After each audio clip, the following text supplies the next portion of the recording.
दोस्तों आज हम एमएस एक्सेल की 25 ट्रिक्स सीखने वाले हैं, जिसमें से पहली है आपकी खुद की एक कस्टम लिस्ट बनाना। जैसे कि अगर हमें मंथ का नाम लिखना होता है तो हम क्या करते हैं कि एक मंथ का नाम लिखते हैं और उसके बाद हम उसको सिलेक्ट करके ड्रैग कर देते हैं तो हमारा बाकी का मंथ का नाम आ जाता है। इसी तरह से कई बार ऐसी कुछ लिस्ट होती है जो हमें हमेशा रोज रोज यूज करनी होती है। तो आपको करना क्या है, ये मेरी एक लिस्ट है जो हमें हमेशा यूज करनी होती है। तो इसको मैं ऑटोमेटिक कैसे करूंगा ये बताता हूं आपको।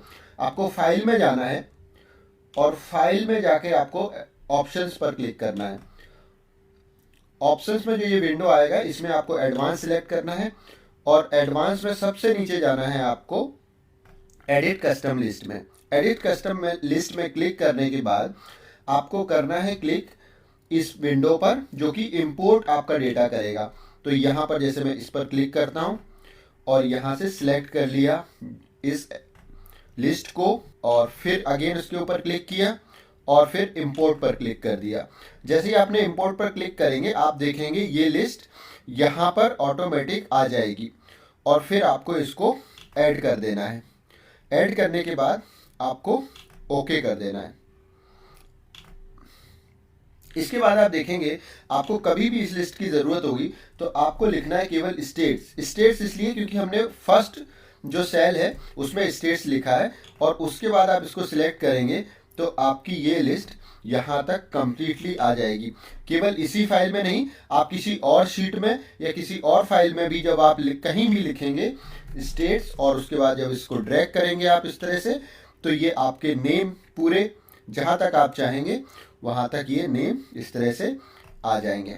सेकंड जो ट्रिक है वो है कि अगर हमारे पास इस तरह से ईमेल आईडी है और हमें उनके नाम अलग अलग करने हैं तो कैसे कर सकते हैं। बहुत सिंपल है, आपको केवल एक नाम लिखना है। जैसे यहां पर मैं लिख दूं रायना बाग, ये हमारा नाम है पहला वाला जो आप लिस्ट में देख रहे हैं। और इसके बाद आपको इसको सिलेक्ट करना है और कंट्रोल ई प्रेस कर देना है। कंट्रोल ई होता है फ्लैश फिल के लिए। फॉर एग्जांपल यहाँ पर केवल आपको फर्स्ट नेम लिखना है तो मैंने यहाँ पर फर्स्ट नेम लिख दिया और इसके बाद सिलेक्ट करके देखिए मैंने सिलेक्ट किया और कंट्रोल ई प्रेस किया तो ये पूरा नाम आ गया। थर्ड ट्रिक में हम सीखेंगे कि अगर आप अपने वी लुकअप से सोर्स डेटा को डिलीट भी कर दें तब आपका वी लुकअप कैसे काम कर सकता है। जैसे एग्जांपल के लिए यहां पर मैंने वी लुकअप लगाया हुआ है इस डेटा से, जिसके बेस पर यहां पर मंथ के नंबर के सामने मंथ का नेम आ रहा है। लेकिन अगर मैं ये सोर्स डेटा को डिलीट कर दूं यहां से तो मेरा ओरिजिनल डेटा में भी यहां पर से भी डेटा हट जाएगा। इसको मैं कंट्रोल जेड कर देता हूं अभी। तो इसके लिए करेक्ट कैसे कर सकते हैं आप कि आपको करना क्या है, आपका फॉर्मूला लगाने के बाद वी लुकअप लगाने के बाद आपको रेंज सिलेक्ट करना है। वो रेंज आपने सिलेक्ट करने के बाद F9 आपको प्रेस करना है। जैसे ही आप F9 प्रेस करेंगे आप देखेंगे ये फॉर्मूला ऑटोमेटिक यहाँ पर अपडेट हो जाएगा। इसके बाद आप एंटर कर दीजिए और अपने फॉर्मूला को कॉपी करके पेस्ट कर दीजिए और फिर आप अपने सोर्स डेटा को डिलीट कर दीजिए। तब भी आपका जो वी लुकअप का फॉर्मूला है वो यहाँ पर काम करता रहेगा। फोर्थ नंबर ट्रिक है कि अगर आपको इन नंबर्स को कोई साइन देना है, डॉलर का या रुपीस का साइन देना है, तो उसके लिए आप शॉर्टकट क्या यूज कर सकते हैं, कंट्रोल और शिफ्ट के साथ अगर आप 4 बटन को प्रेस करेंगे तो आप देखेंगे कि रुपीस का साइन आ जाएगा ऑटोमेटिकली और 0.00 भी आ जाएगा। उसके बाद आपको 0.00 डिलीट करना है तो आप यहां से हटा सकते हैं। ट्रिक नंबर 5 है कि अगर आपको कभी भी करंट डेट लिखना है तो उसके लिए क्या शॉर्टकट है। बिल्कुल सिंपल है, कंट्रोल के साथ आपको कॉलन प्रेस कर देना है। कंट्रोल के साथ आप कॉलन प्रेस करके और एंटर कर देंगे, आपकी करंट डेट आ जाए। 6 नंबर पर है कि अगर आप अपने डेटा को इस तरह से सिलेक्ट करें तो आप देखेंगे कि राइट में एक छोटा सा बटन आ जाता है क्विक एनालिसिस। अगर आप इस पर क्लिक करें तो इसमें देखेंगे कि बहुत सारे ऑप्शंस आपको इजीली मिल जाते हैं। जो आप ऑप्शंस फॉर्मेट या डेटा में जाके आप करते हैं वो यहाँ पर आप क्विकली कर सकते हैं। जैसे कि अगर हमें कोई फॉर्मेटिंग देनी है, कलर कोडिंग देनी है तो हमें सिंपल यहाँ पर क्लिक करना है और ये कलर कोडिंग देख लिए यहाँ पर हो गई। सेकंड चार्ट है, अगर कोई क्विक चार्ट आपको बनाना है आपको सिंपली इस पर क्लिक करना है और ये चार्ट आपका रेडी होके यहाँ पर आ जाएगा और फिर इसको आप छोटा करके यहाँ पर कहीं भी रख सकते हैं। इसके लिए एक मेरा डेडिकेटेड वीडियो भी है, उसको भी आप देख सकते हैं, जिसकी लिंक आपको आई बटन में मिल जाएगी। 7 नंबर पर है कि अगर हमें यहाँ पर परसेंटेज देना है तो नॉर्मली हम करते क्या है, इस तरह से फॉर्मूला लगाते हैं और ये करते हैं और फिर इसको कॉपी करके पेस्ट कर देते हैं, बट ये परसेंटेज में नहीं आता है। तो हमें करना है कि कंट्रोल शिफ्ट के साथ आप 5 प्रेस करोगे तो ये ऑटोमेटिकली परसेंटेज के फॉर्म में आ जाएगा। 8 नंबर पर है कि अगर आपको 1 या 2 या थोड़े से सीरियल नंबर लिखने होते हैं तो आप इस तरह से ड्रैग करके लिख सकते हैं, लेकिन अगर आपको कुछ 5000 या 10,000 सीरियल नंबर्स लिखने हैं तब आप ये ड्रैग करते समय बहुत समय वेस्ट करेंगे। इससे अच्छा ये है कि आप सिंपल 1 लिखें और 1 लिखने के बाद जाएं आप फिल में, और फिल में जाना है आपको सीरीज में, और सीरीज में यहाँ पर आप देखेंगे कि रो की जगह पर कॉलम सिलेक्ट कर लेना है क्योंकि हमें नीचे डालना है नंबर्स, और स्टॉप वैल्यू आपको जो भी चाहिए, फॉर एग्जांपल यहाँ मैं 15,000 लिख देता हूँ और ओके कर देता हूँ। तो आप देखिए नीचे डाउन की से गए तो 15,000 तक हमारे सीरियल नंबर रेडी हो गए। इसी तरह से आप राइट में भी कर सकते हैं सेम चीज। अगर आपको इन सीरीज में जाएं और यहाँ पर रोज कर दें और यहाँ पर फॉर एग्जांपल मैं 5,000 कर दूं और ओके कर दूं, तो आप देखेंगे यहाँ पर राइट में भी हमारे सीरियल नंबर 5,000 तक आ गए हैं। 9 नंबर पर है कि अगर हमें कोई एक लिस्ट मिलती है जिसमें से हमें केवल यूनिक वैल्यूज पेस्ट करनी है तो कैसे कर सकते हैं।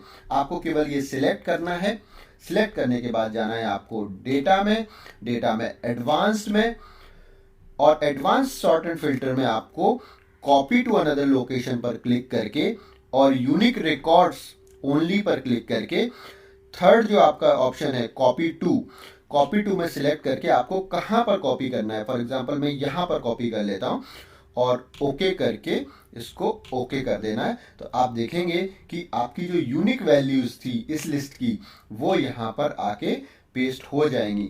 10 नंबर पर है कि अगर हम कभी एक अच्छी सी टेबल बनाते हैं और उस टेबल को कॉपी करके अपनी प्रेजेंटेशन में जाके हम जब पेस्ट करते हैं तो वो एक इस तरह से फॉर्मेट उसका चला जाता है। तो आपको करना कुछ नहीं है, सिंपल पेस्ट ही करना है जैसे आपने पेस्ट किया अभी, और फिर देखना है आपको राइट में इस तरह से ये एक मेनू आएगा, बटन आएगा, इस पर क्लिक करने के बाद आपको सेकंड नंबर का ऑप्शन चूज करना है। सेकंड नंबर का ऑप्शन है कीप सोर्स फॉर्मेटिंग। आपने जैसे ही कीप सोर्स फॉर्मेटिंग पर क्लिक करेंगे आपका जो शीट होगा, जो भी आपका टेबल होगा, वो ओरिजिनल फॉर्मेटिंग में यहाँ पर आ जाएगा। दोस्तों 11 नंबर पर है कि अगर हमें एक ऐसी टेबल हो जिसमें हमें बीच में कुछ सेल्स मर्ज करनी हो और फिर उसमें टेबल में टोटल भी करना हो, तब कैसे करेंगे। क्योंकि आप देख रहे हैं जैसे स्क्रीन पर अगर मैं यहाँ पर टोटल करता हूँ तो ये टोटल नहीं होगा क्योंकि हमारे बीच में एक मर्ज सेल है, एक 3 जो सेल है वो मर्ज है। तो इसके लिए क्या करना चाहिए, आपको ये मर्ज से अनमर्ज कर देना चाहिए पहले, और इसके बाद इसको आपको सिलेक्ट करना है सेल को जहां पर भी आपको हेडिंग रखना है, और फॉर्मेट सेल में जाना है कंट्रोल 1 से। फॉर्मेट सेल में जब आप जाएंगे तो हॉरिजॉन्टल जो ये टेक्स्ट अलाइनमेंट होता है, अलाइनमेंट में जाके आपको कर देना है centre across selection. Centre across selection जब आप करते हैं तो आपको ये सेल इस तरह से दिखती है कि ये मर्ज हो गई है, बट ये मर्ज होती नहीं है, और आपकी हेडिंग भी प्रॉपर दिखती है। अब आप इसमें प्रॉपरली फॉर्मूला भी लगा सकते हैं। देखिए आप, ये जो मैंने फॉर्मूला यहाँ से लगा दिया और ये फॉर्मूला भी काम करेगा और आपकी सेल भी मर्ज नहीं होगी बट दिखेगी कि जैसे ये एक मर्ज सेल है। इसके बाद 12, 13 और 14 नंबर पर है कि आप अपने डेटा को कैसे प्रोटेक्ट कर सकते हैं। प्रोटेक्ट करने के 3 तरीके मैं बताऊंगा यहाँ पर। नंबर 1 है आपकी फाइल को पासवर्ड देना। तो आपको करना क्या है, फाइल में जाना है और फाइल में आपको पहला ऑप्शन मिलेगा प्रोटेक्ट वर्कबुक। प्रोटेक्ट वर्कबुक पर जब आप क्लिक करेंगे तो सेकेंड ऑप्शन मिलेगा इसमें इनक्रिप्ट विद पासवर्ड। इसमें आप कोई भी पासवर्ड दे दीजिए। अगेन 2 बार आपको पासवर्ड देना होगा और ओके करना होगा। इसके बाद जब हमने जैसे इस फाइल को अभी बंद कर दिया और फिर से हमने देखा कि ये फाइल को फिर से ओपन करें एक बार, तो हम जब फिर से फाइल को ओपन करने गए तो ये मांगेगा आपसे पासवर्ड। तो हमने यहाँ पर पासवर्ड दे दिया। तो एक तरीका ये हुआ। पासवर्ड से आपके डेटा को प्रोटेक्ट करने का। नेक्स्ट जो एक हमें ज़रूरत पड़ती है कि हम चाहते हैं कि हमारे शीट में से जो हमने फॉर्मूलाज लगाए हैं उनको कोई डिस्टर्ब ना करे। तो उसके लिए करना क्या होगा, हमें वो डेटा सिलेक्ट करना होगा और हमें जाना होगा यहाँ प्रोटेक्ट शीट में। प्रोटेक्ट शीट में जाकर आपको सिलेक्ट लॉक सेल पर क्लिक कर देना है और फिर यहाँ पर आपको अपना पासवर्ड डाल देना है, जो भी आप सिलेक्ट चूज करना चाहते हैं पासवर्ड। जैसे मैंने एक ये छोटा सा पासवर्ड डाल दिया। इसके बाद आप देखेंगे कि इन सेल्स में कोई भी हम एडिटिंग नहीं कर पाएंगे और ये आपकी प्रोटेक्टेड रहेंगी। अभी मैं इसको अनप्रोटेक्ट कर देता हूं ताकि नेक्स्ट ऑप्शन भी मैं बता सकूं। अभी इसके बाद एक और हमें ज़रूरत पड़ती है कभी कभी कि हम स्क्रीन पर कुछ डेटा रखना चाहते हैं बट चाहते हैं कि किसी को दिखे ना। तो इसके लिए एक बड़ा अच्छा ऑप्शन होता है। जैसे कि मैंने ये एक डेटा रखा हुआ है और मैं इसको स्क्रीन से छुपाना चाहता हूँ, तो इसके लिए मुझे सिलेक्ट करना है डेटा को और कंट्रोल 1 से जाना है फॉर्मेट सेल में और फॉर्मेट सेल से नंबर्स में आके मुझे कस्टम में यहाँ पर कर देना है आपको, जो टेक्स्ट टाइप कर देना है आपको 3 सेमीकोलन आपको कर देने हैं। 3 सेमीकोलन जैसे ही आप करेंगे और ओके करेंगे तो आप देखेंगे ये डेटा यहाँ से हिडन हो जाएगा। अब देखिए यहाँ पर जब मैं क्लिक करता हूँ तो आपको दिखेगा कि ये डेटा यहाँ पर है बट एक्चुअली ये दिखेगा नहीं किसी को। हम यहाँ पर इस डेटा को जब ज़रूरत होगी तब हम वापस जाएंगे, कंट्रोल 1 से फॉर्मेट सेल में जाएंगे और इसको हम जनरल कर देंगे तो ये हमें डेटा फिर से दिखने लगेगा। 15 नंबर की जो ट्रिक है वो बहुत ही काम में आने वाली है आपके, क्योंकि जब एक बड़ा डेटा आपके पास होता है तब आपको ये डिफ़िकल्ट हो जाता है थोड़ा चॉइस करना कि हम इसको किस तरह से पिवट बनाएं। तो आपको सोचने की ज़रूरत नहीं है, आपको सिलेक्ट करना है आपका डेटा और सिंपल जाना है आपको इंसर्ट पर और रिकमेंड पिवट टेबल पर आपको क्लिक कर देना है। रिकमेंड पिवट टेबल पर आप क्लिक करेंगे तो आपको इस तरह से बहुत सारे ऑप्शंस मिल जाएंगे कि आप अपने डेटा से किस किस तरह की पिवट टेबल बना सकते हैं और फिर उनमें से आप कोई भी एक टेबल चूज करके सिंपली आपको ओके करना है और सेकंड्स के अंदर आपकी ये पिवट टेबल रेडी हो जाती है। और इसमें फिर आपको अगर कुछ और चेंजेस करने हैं तो आप इस तरह से एडिशन या डिलीशन कर सकते हैं। पिवट टेबल के लिए मेरा एक डेडिकेटेड वीडियो भी है, आप ऊपर लिंक पर क्लिक करके वो वीडियो भी देख सकते हैं। नेक्स्ट जो ट्रिक है उसमें हम मालूम करेंगे कि आप अपने डेटा में कहाँ कहाँ अपने फॉर्मूलाज लगाए भी हैं कि नहीं। वो चेक करने के लिए आपको क्या करना है, सिंपली आपके डेटा को सिलेक्ट करना है और कंट्रोल के साथ ये टिल्ड की को आपको प्रेस करना है। टिल्ड की होता है टैब और एस्केप की के बीच में। तो जैसे ही आप इसको प्रेस करेंगे आप देखेंगे कि जहां जहां पर फॉर्मूला, देखिए यहाँ पर फॉर्मूलाज लगे हैं, ये सारे फॉर्मूलाज हमको दिखने लगे और यहाँ पर दिखने लगे। इसमें होता क्या है कि आपसे कोई भी फॉर्मूलाज लगाने मिस नहीं होता है। तो आप इसको हमेशा यूज करें, सिलेक्ट करें डेटा को और कंट्रोल के साथ टिल्ड की को प्रेस करें तो वो फॉर्मूला सारे दिखने लगेंगे और जब वापस आपको सेम कंडीशन में लाना है तो फिर से सेम की आपको प्रेस कर देना है। फॉर एग्जाम्पल इस टेबल में से मुझे फाइनेंस के नंबर फिल्टर करने हैं। आप उसी वर्ड पर क्लिक करें, राइट क्लिक करें और आप जाएं फिल्टर में और फिल्टर में क्लिक करें आप filter by selected cell value. तो आप देखिए एक बार में ये ऑटोमेटिक फिल्टर लग गया यहाँ पर और फाइनेंस भी सिलेक्टेड हो गया और आपके नंबर्स आपके सामने आ गए। अगर आपको एक बड़े डेटा से चार्ट भी बनाना है और उसका पिवट भी बनाना है तो सबसे अच्छा क्विक ऑप्शन है कि आप डेटा को सिलेक्ट करें और इंसर्ट में जाएं और यहाँ से आप क्लिक करें चार्ट्स में से पिवट चार्ट। पिवट चार्ट पर क्लिक करके आप जैसे ही इसको ओके करेंगे आप देखेंगे कि यहाँ पर आप जैसे ही एक पिवट बनाएंगे आपका चार्ट ऑटोमेटिकली क्रिएट होता जाएगा।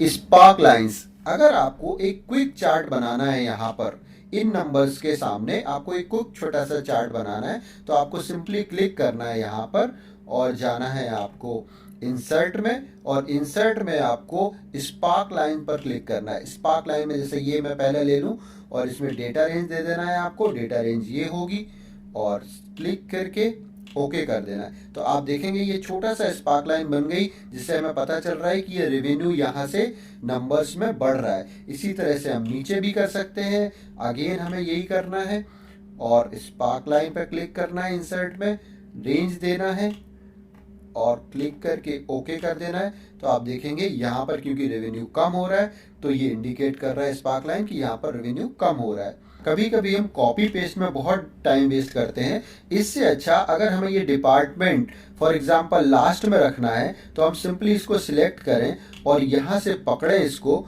और ड्रैग करके यहाँ रख दें।